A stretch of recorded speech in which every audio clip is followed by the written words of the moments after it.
sizler var eləsin. Çok sağ olun, çok teşekkür ederim şehit ataları artık. Karşınızdadır değerli konaklar. Onlara hansı hoş sözü, hansı uca sözü diyesen hoş gelsin yine az. Deyirəm, bilirəm, her derde tuş can sənlədir. Hem de en şərəfli ad səndədir. Çoxunda var dövlət, ad san səndədir. Evlə məqamından qalsın sədası, sahla buyuruna şəhid atası. Sənsən bu dünyada gözü tox olan, nəfsinin hakimi, könlü tox olan, bir dərdli görəndə dərdi çoxalan, olsa da qəlbinin kədəri, yası, sahla qürurunu şəhid atası. Bu torpaq üstündə iftixarla gəz. Ehtiram göstərsin qoy sənə hər kəs. Səni duya bilməz, anlaya bilməz. Kim xalqa düşməndir, Allaha asi, sahla qürurunu şəhid atası. Sizin qürurunuz yüksəkdir. Bize de üzü ağırlık getirmişsiniz, ucalıq getirmişsiniz. Bizim alnımızdan o qeyrət ləkəsi vardı, onu silirsiniz, sizin balalar silir. Var olun, hoş gəlirsiniz bu gözəl məclisdə olmağınız bizim hər birimizə şərəf verir. Buyurun. Çok sağ olun, değerli sözler için teşekkür ederiz. Allah Azerbaycanımıza avrazını günler kısmet edilmesi bir daha. İlk önce Rüfət balamıza xoşbəxtlik olsun. Rüfət balamızın timsalında bütün qazilərimizi, veteranlarımızı Allah korusun. Biz burada oturmuşuq, istəyirdi, hal-hazırda bizi qoruyan əksəri zabitlərimiz var. Allah onları korusun. Tez bir zamanda xidmətlərini başa vurub ailələrinin yanına qovuşmaq qismət eləsin. Allah hər bir Azərbaycan xoşbəxt eləsin sizi, Rüfət balam. Can sağlığı hamımıza. Allah mübarək eləsin.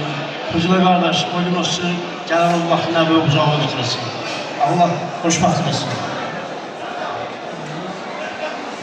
Əvvəla bütün məclis iştirakçılarını salamlayıram. Bugünkü gündə burada iştirak edən hər kəs Rüfəti canı qədərsin və onu öz şadlığın, öz şadlığı biləndir. Allah xoşbəxt eləsin. İnşallah öz necə vətənə layiq hörmət olur, özü kimi də vətənə layiq hörmət olur.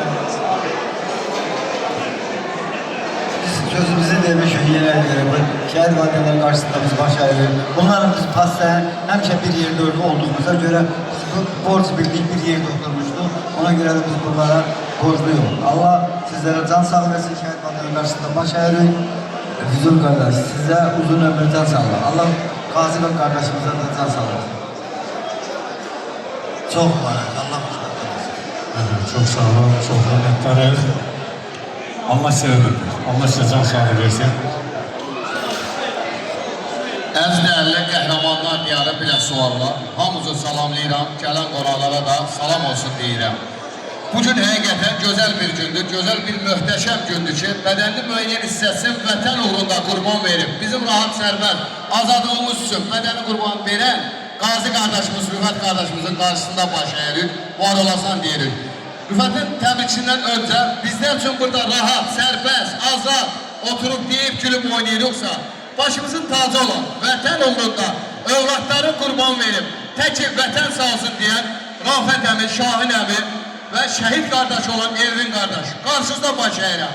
Bugün burada oturan analarımız, bacılarımız, aksaqqallarımız, cavanlarımız sizlərə borcludur. Valla siz elə atalarsınız ki, oğullarınızın vətən uğrunda qurban verirsiniz də, təki vətən sağ olsun deyirsiniz. Ona görə də sizlərin qarşısında baş əyirik. Allah sizlərə can sağlığı versin. Biləsuvar qəhrəmanlar diyarıda.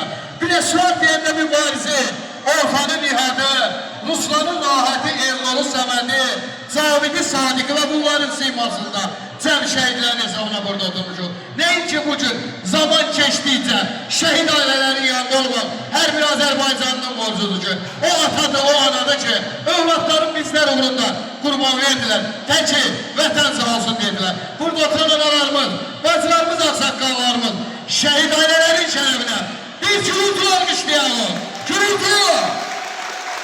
Əl çalamaya Əlbəttə bugün bizlər üçün, xalqımız üçün bədənin müəyyən hissəsindən keçən, gecəni səhərə qədər sızıltı ilə açan qazilərimiz var. Gecəni sızıltı ilə açsalar da təki vətən sağ olsun deyirlər. Veteranlarımız və hərbçilərimiz var. Allah onları da qorusun. Onların şərəfinə bir gürültülü alqışlayalım. Xahiş edirəm gürültülü. Allah sizləri var eləsin. Burada bizim Ramin qardaşımıza da təşəkkür edirəm. 44 günlükdə arxa cəbhədən ön cəbhəyə hər zaman dəstək olub. Şəhid ailələri, veteranların yanında olan, qazilərin yanında olan Ramin qardaşımızı da yaddan çıxartmayalım. Allah ona da can sağlığı versin. Bəylə gəlin huzur ömür can sağlığı. Bəylə gəlin bir-birinə nə arzu edirsə, o arzunun için olmalı, mən də arzu edirəm. Xoşbəxt olsun. Rüfət qardaşım, Allah səni var eləsin. Gələn il bu vaxtda hər iki tərəfə bir nəvə qismət eləsin. Allah sizləri var eləsin. Bəylə gəlini bir gürültülü alqışlayalım.